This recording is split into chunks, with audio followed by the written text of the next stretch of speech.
look what's come out of it. Yeah.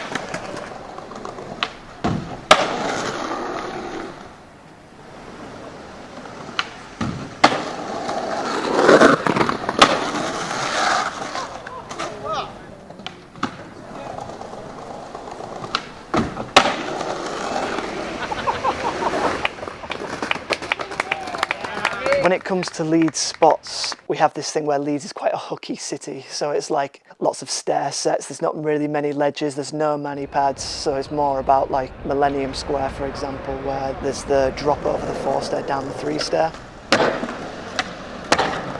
So that's very like a hooky spot, but it's also like a quick-footed thing too. And plus the spot itself is just like really aesthetically pleasing. It's one of my favourite spots in Leeds.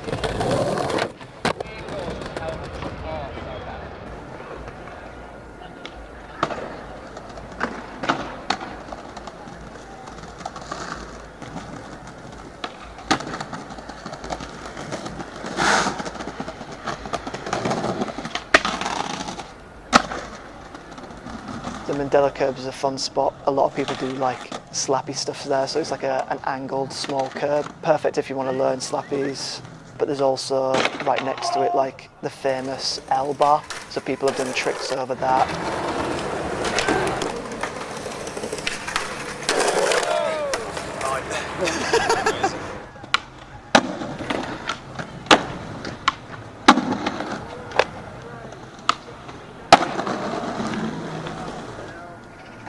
Welcome to Leeds. Welcome to Leeds is like an underpass spot. It's like a brick bank with a tall drop on it. A lot of people have skated that.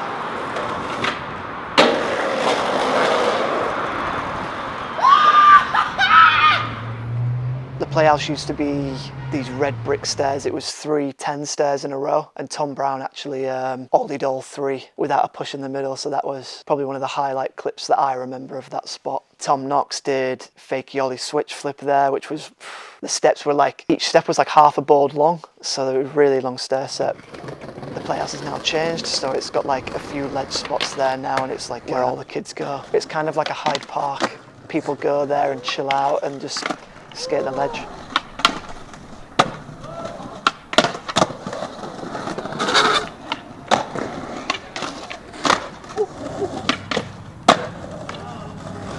We've got the Art Gallery 9, and that's quite a unique spot as well because you have to duck under a bar first before you can hit the stair set. That's a really fun spot. The ride on ledges at the Art Gallery as well. Millennium Square, the Art Gallery, all within 2 minutes away from each other, so that gives you an idea of how small the city is, I guess.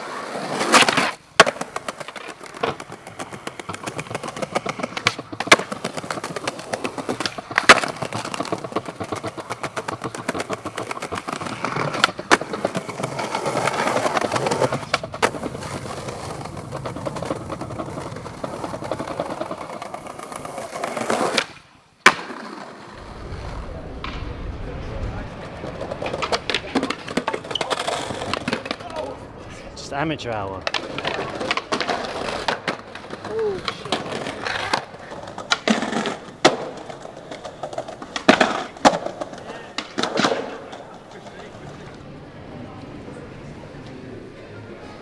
I'm Tom Brown and I have a skate shop in Leeds called Welcome Skate Store. Me and my good friend Sam Barrett opened it 14 years ago, July the 10th, 2010, and we're still here. So yeah, chuffed. Sam worked for Nike SB, and I'd had a sort of 10-year career working as a youth support worker for a local charity called the Youth Association. There hadn't been a skate shop for about 6 months in Leeds. Me and Sam kept on talking about the idea of doing something and opening somewhere. Eventually, in a quite quick timeline and with a very small budget, we spoke to our friends who have a record shop, Crash Records, on Briggate, and subletted their basement space just to open Welcome. Yeah, we kind of called it Welcome as well because at that time skate shops had a bit of a reputation, could be a little bit unfriendly, and so Welcome was what we kind of came up with to try and buck that trend really. We've tried to, hold on to that as well as the main sort of ethos of the shop. Every skate shop's important to the scene, but Welcome holds such an important place in my heart because it's been around since I was a kid. So the shop's been going for like 14 years now, which is incredible. And I've seen it from the bottom of Crash Records in a basement to all the way up to a 3-story building, which is such an amazing feat for a skate shop, especially. Best way to describe what I do is like, some people deal with like the product, some people deal with online. I guess like my repertoire is like how we work within like the community of skateboarding, and then on top of that like the wider communities outside of skateboarding. Hyde Park Football Club and their women's team was like on the rise, and as they were getting bigger they had nothing, so we stepped in, and it's like we could get a kit for them. From then they went from like the bottom of the table and they won their league, and they were like, it's the kit. It's the kit. Down the middle. I let 2 goals and I missed a penalty.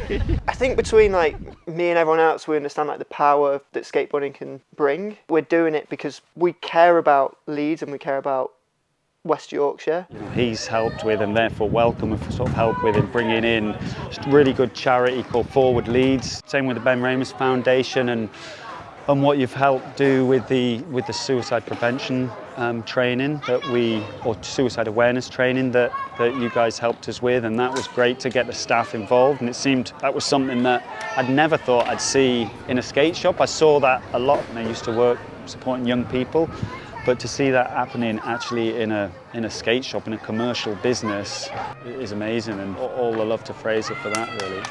Yeah, it's so different. It's not like just the fist bump and like, oh, yo, you're right, yeah.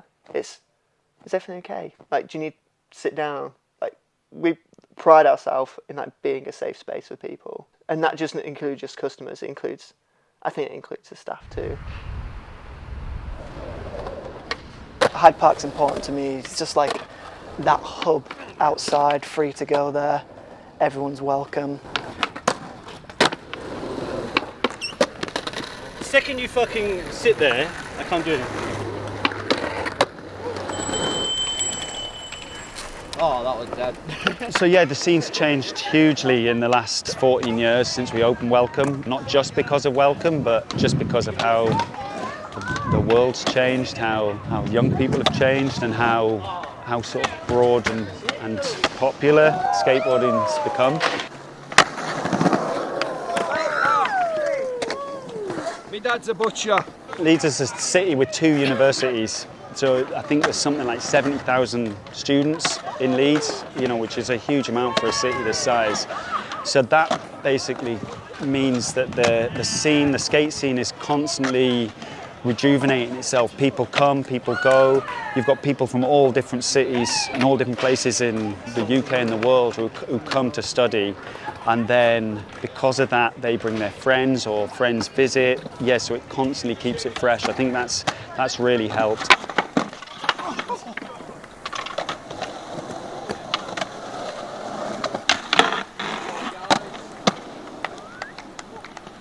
Sort of 5 or 6 years ago, there was a group started called Rolling with the Girls that was really prominent, not just in Leeds, but all over the country. And people would, women and minority genders would come and skate with this crew. And that really started to build things and make the scene more accessible to those people, rather than it just being a boys' club, which it was for, decades. Hopefully the skate shops helped as being a hub and a base for that, but at the same time there's lots of external groups who've really added to that and kept things moving, kept things progressive, so yeah.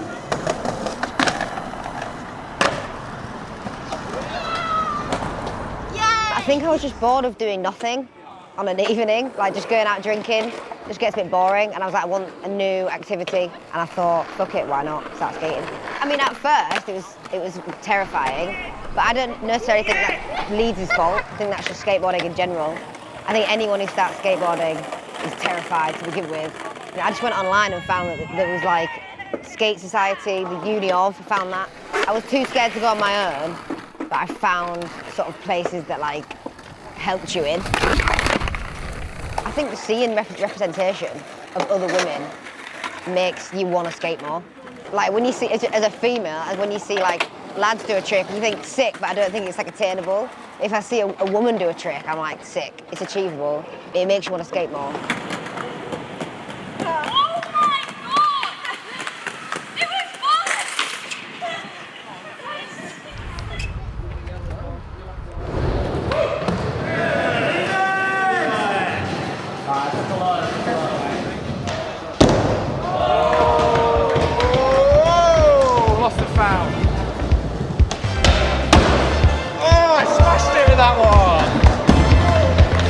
Look at the movement.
Always a pleasure, never a chore.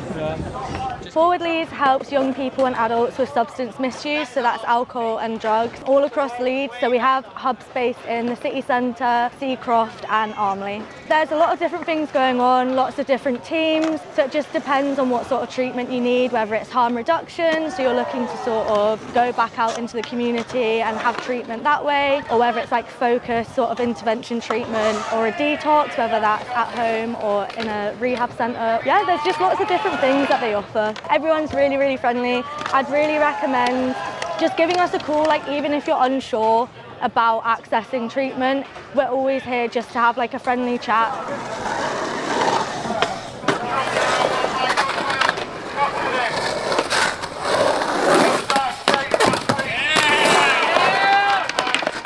Papyus are the national charity for the prevention of young suicide. So we work primarily with under 35s, that's who we consider to be a young person, and our aim is just to save as many young lives as possible. We work in a number of different ways, obviously attending events such as this one. We really want to get out into different communities, let people know that it's okay to talk about suicide. It's actually really important that we do have those conversations and just help give people the confidence to start those conversations, because ultimately that is how we are going to save those lives. We also have our helpline called Helpline 247. That is a completely free, confidential and anonymous service. It's for anyone struggling with thoughts of suicide. They can call up, talk to one of our advisors. Everyone is trained in suicide prevention and intervention, and we will work with that person to help them stay safe for now from suicide. So Andy's Man Club is peer support for any man over 18. We currently do have over 200 locations around the UK and online as well. A lot of guys use the online first because it can be a bit daunting turning up to a room full of strangers. And in many respects, it gives guys a sense of community. Very much like what's going on here. It's kind of missing a bit in the modern world. Unless people have those interests where they can connect, guys can tend to find themselves a bit isolated. So we very much work on that aspect as well, you know, that social side of things. So all our groups are run by facilitators. They are all volunteers. One of the facilitators will start the session off by asking a question, which is just, how's your week been? Just a conversation starter. Second question then is, give us a positive from your week. Now, if you've had a rough week before, the idea of that question is to just lift your mood a little bit. No matter how rough things might be, there's still something in there that might be put a bit of a smile on your face. Question 3 is pretty much the meat and bones, so anything to get off your chest. And that is just an opportunity for guys to talk about stuff that maybe they wouldn't do elsewhere. Question 4 and 5, quite often something a bit stupid like just pineapple blown on pizza. But it gets a laugh. But the point of getting that laugh is to get guys leaving on a high. So if we can get guys leaving having a laugh, especially when it's a new guy that's come for his first time and he can leave laughing and joking about that dumb question with a bunch of blokes he's never met before, he's going to leave that session feeling better than what he did when he walked in. But also it's a bit that's going to make him want to come back next week, follow his journey and continue that process, because it is a process. We're not a quick fix and we're not going to work for everybody, but it's just that opportunity. Give guys a chance. It might just be what they'll be looking for.